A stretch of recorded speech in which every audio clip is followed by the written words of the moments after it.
Dear students, this is our 21st lecture on organic reaction mechanism, and today we will be discussing about Hammett postulate in general aspects of reaction mechanism. Now, Hammett postulate was postulated by scientist Hammett, and it tells us about the relationship of the transition state structure to the reactants or products through intermediates. And according to this postulate, a transition state resembles the structure of the nearest stable species. So, for example, if there are two states, a transition state and an unstable intermediate, they occur consecutively during a reaction process. For example, if you see this is a two-step reaction, and when reactants they are converted into products, then this conversion of reactant to products passes through these two transition states, and say this is the first transition state, and change of this transition state into the second transition state takes place consecutively through this intermediate. So, a transition state and an unstable intermediate, this is transition state and this is an unstable intermediate which will get changed into a product, and this will occur consecutively during a reaction process, and they will nearly have the same energy content, and their interconversion will involve only small reorganization of the molecular structure. So, the transition state is more similar in structure to the species to which it is more similar in energy. So, if you see these reactants, the energy difference between this transition state and intermediate, the energy difference is less as compared to the energy of these reactants or products. So, that means the transition state will resemble more to the intermediates. This is what Hammett postulate is, that a transition state resembles the structure of the nearest stable species. Now, if we see for exothermic or exergonic reactions or androgenic reactions, these are say exothermic reactions, these are endothermic reactions. So, exergonic reactions, the transition state resembles the reactants more than it resembles the product. The reason for the same is that the energy difference between these two, reactant and the transition state, is less in comparison to energy difference between the transition state and the product in case of exergonic reactions. So, that is why the transition state in such type of reactions resembles more to the reactants in comparison to product. Whereas, in case of androgenic reactions or endothermic reactions, we can see that the energy difference between these two states is less as compared to the energy difference between these two. So, here the transition state will be similar to the products. So, transition state resemble products more than it resembles the reactants. So, transition state in such cases, you can see over here, is similar to is more similar to the products rather than reactants. So, some examples on the basis of which we can explain the Hammett postulate.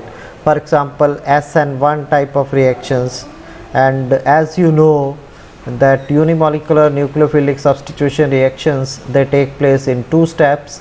The first step is that reactant is converted into a carbocation, which is a slow step. Similarly, in the second step, the carbocation interacts with the nucleophile to give us the product. And the potential energy level diagram of this type of reaction is a two-step process. So this is the transition state 1, this is the transition state 2, and in between these two transition state is our intermediate. And you can see over here that in this type of reaction the intermediate should resemble more intermediate to the transition states, because here the energy of these three things, these two transition states and the intermediate, resembles to each other more than the energy of reactants or the products.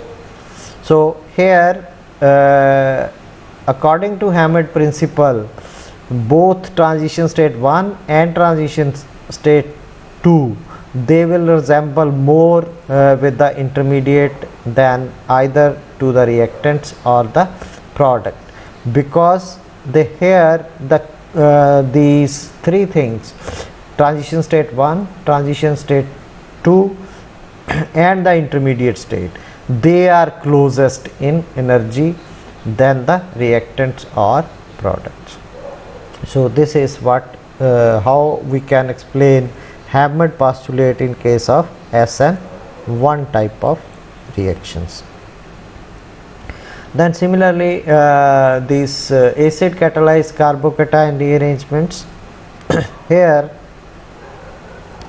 the transition state will resemble, in the first step this transition state will resemble more to the intermediate of this type, secondary carbocation. Then second transition state will resemble more to the tertiary carbocation than products or reactants, because they resemble more to each other, because transition state and intermediates, they have resemblance in their energy more than the resemblance towards reactant and product. Then another example of Hammett postulate explanation is electrophilic aromatic substitution reactions, and here also the transition state, this is the first transition state, this is the second transition state, and this is the intermediate which is formed during the electrophilic aromatic substitution, and this intermediate will resemble more to these two transition state than resembling to the reactant or the product. Why? Because the energy of these three resemble more to each other than the energy of reactants or energy of the product. And we know that electrophilic aromatic substitution means either bromination or chlorination or nitration or sulfonation of benzene or substituted benzenes. So in all these cases the Hammett postulate is that the transition states, they will resemble more to the intermediates than to reactants or products. Similarly we can compare chlorination and bromination of alkanes also, that how. So on the basis of these Hammett postulate and the potential energy level diagram, the hydrogen abstraction in bromine we know is endothermic, whereas in case of chlorine it is exothermic. So if we see this reaction, this is the energy of the reactant, this is the energy of the products, that means the reaction is highly exothermic. And if we see this potential energy level diagram, this is the transition state where alkane reacts with chlorine, and the one chlorine will try to abstract this hydrogen, and this type of transition state is formed. And we can see over here, if we compare the energy of the reactants and energy of the transition state, they are more close in energy than energy of the products. So that is what it actually is, that according to Hammett principle, the reactants, they will have similar energy of the transition state. So transition state is close in energy to the reactants rather than products, whereas in case of bromination, the energy of the transition state will be more close to the products. So transition state is close in energy to the products. So on the basis of this potential energy level diagram, we can differentiate between chlorination and bromination of the alkanes. So compared to chlorination, the activation energy of bromination is much more, so reaction becomes more selective in case of bromination.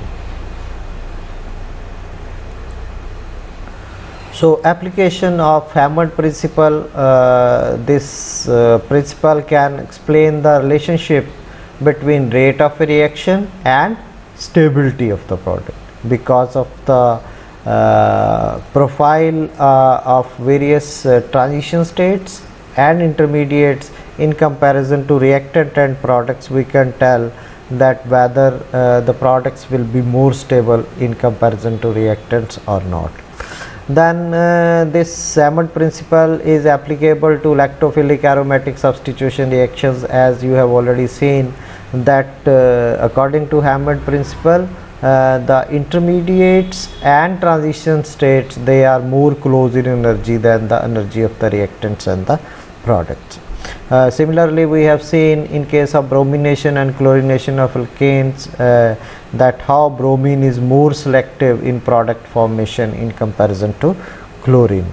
Then Hammett principle is more useful in rationalizing SN1 mechanism of alkyl halides, where the carbocations they act as intermediates in the reaction, and in these intermediates, they are more close in energy with the transition states rather than reactants and the product.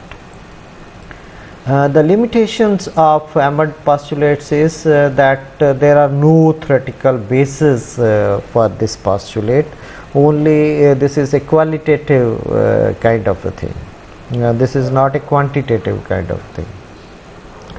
Then use of Hammett postulate is based primarily on enthalpy considerations, and this does not take into consideration the effects that activation entropies have on the reaction rates.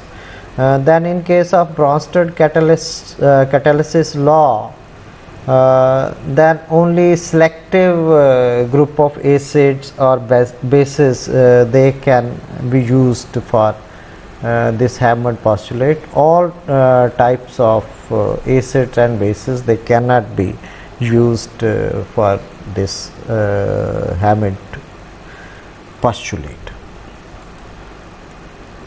Thank you very much.